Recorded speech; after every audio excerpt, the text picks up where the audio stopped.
Top of the morning to you EU4 players. My name is AlzaboHD, and in today's video we are going to cover how to play the formable nation of Ireland. But that's not all. We will also explore how to obtain two specific achievements in Iron Man mode, including the Spanish Fly and the Luck of the Irish achievement. The nation of Ireland is perfect for both beginner and advanced EU4 players. And in this step-by-step guide, we will examine how to crush England, colonize the world, and found an Irish empire that will stand the test of time. Are you ready? Let's get started with our guide.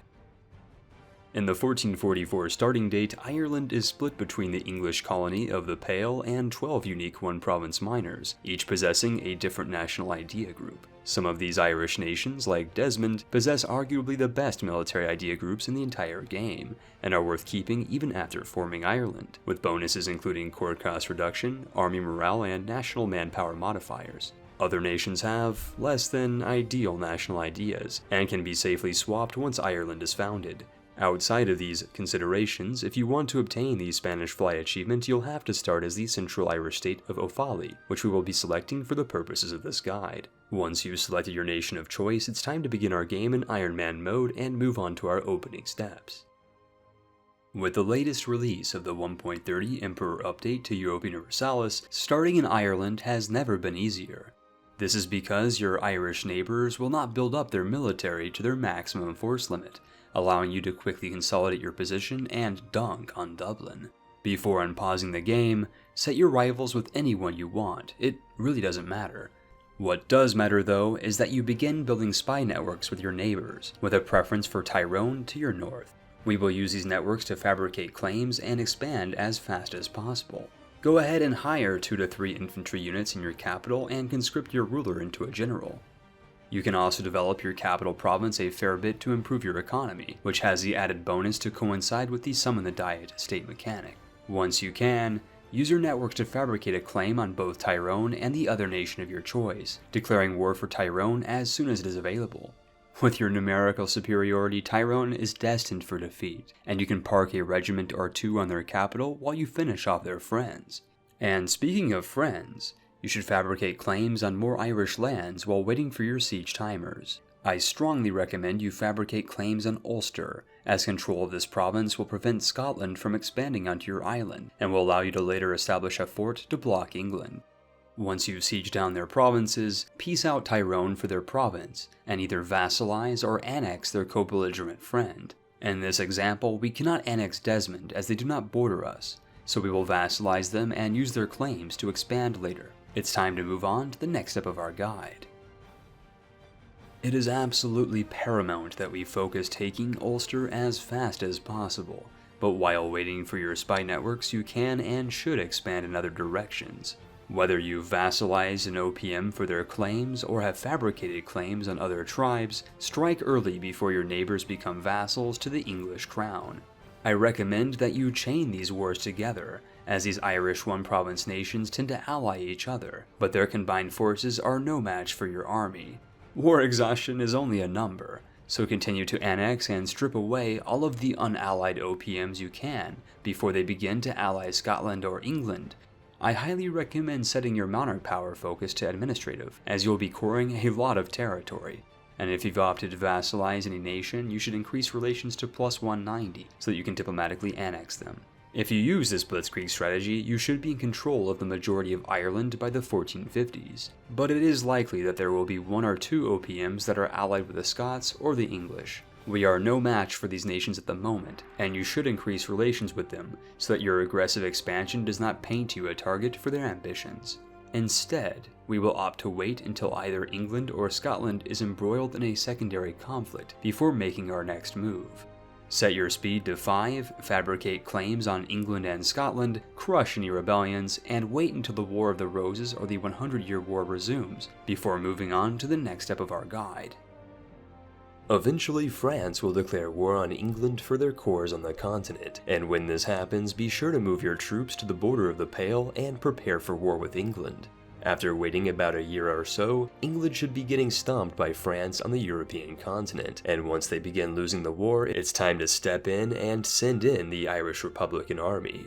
Declare war for your claim in the Pale, occupy the province, and harass the British if their navy is otherwise occupied. If they have naval superiority and begin to blockade you, you should still be able to take their Irish province with ticking war score. But in the case of our example, if their army and navy are entirely destroyed by the French, you can push the advantage. Using your transport ships, you can land an amphibious invasion on their Cornish and Welsh territories, sniping provinces while the Limeys are bogged down in Normandy or Burgundy. If you have the time, I recommend occupying as many forts as possible, like the English fort in Wales or even their capital if RNGesus is on your side. But time is of the essence, and the French will eventually sign a peace with the roast beefs. It's at this point that you should press your claim for the Pale and take as much of England for yourself as possible. In this example, we were able to fully occupy all of England's provinces, granting us enough war score to take Wales and Northumbria, which we will then release as vassal subject states. I recommend that you also increase relations with Paris at this point and ally them, as France will prove an invaluable ally in the future. With the Pale in your possession and potentially subject states under your belt, it's time to turn our attention to the kings of the north. Now that you're done with England, go ahead and rebuild your army and allow your manpower to recover. When you're ready, it's time to press the advantage and declare war on any holdout states in Ireland or directly on Scotland once you've fabricated claims on their lands. Your first priority will be to take out the Irish states and then to move on to Scotland itself. If you've been building up your navy to force limit, you should have enough boats to maintain a blockade in the Irish Sea, which you can then use to ferry your men across the pond and invade the lands of Irn-Bru and Bagpipes. Of particular priority are the Scottish provinces directly adjacent to Ulster, which have a fort and are crucial to our future ambitions in unifying the island under Irish home rule. Once the coastal fort has fallen, have your troops siege the Scottish capital and continue to stack wipe any Scottish who stand in your way. Once you have the war score to do so, you should demand the coastal territories of Ayrshire and Dumfries, which will allow you to connect your nation by land to your subjects in Northumbria. With Scotland out of the war, press for peace with any remaining Irish princes or co-belligerents that remain. If done correctly, you should now have the entirety of Ireland in your possession, with colonies in Scotland and potentially either subject states or provinces on the English mainland. With this position in place, you can now complete several of your missions, which will further grant you added claims on English, Scottish, and Northumbrian provinces. As you move bravely forth into the dawn of the 16th century, it's time to cover recommended idea groups for continuing your campaign. For your first idea group, I strongly recommend that you select a military set, as your administrative mana is no doubt exhausted from coring your conquests. Good picks for this group are quality or offensive for the discipline bonus, though defensive is still decent for the morale modifiers, even though it's weaker than in previous patches. For your second group, I recommend taking exploration, as this will allow you to colonize as fast as possible and will enable you the ability to spawn the colonialism institution in your nation for free. Once your truce expires with England, it's time for some more fun. Declare war on the Brits and truck your troops into London and engage in the sequel of the Anglo-Irish Wars.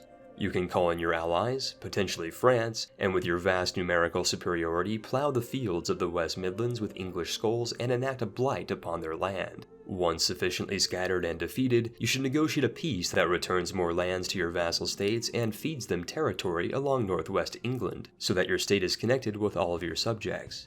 At this time, you can also complete more of your mission tree for extra claims and modifiers.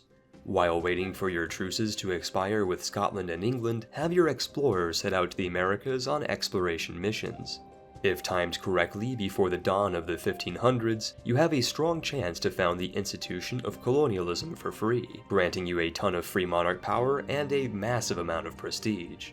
The dawn of the new century also presents the likely appearance of the Protestant Reformation, which we will now discuss. In real life, Ireland was and still is a relatively devout Catholic nation, but this is Europa Universalis, and there might be more advantages to adopt Protestantism than remain devoted to Papa Pope. Church aspects allow you to colonize more quickly, give you army morale and more bonuses, though it's worth mentioning it will also piss off most of your European neighbors. I recommend seeing how the Reformation plays out, and if you're interested in later becoming the Holy Roman Emperor, to reform and later lead the Protestant League to victory.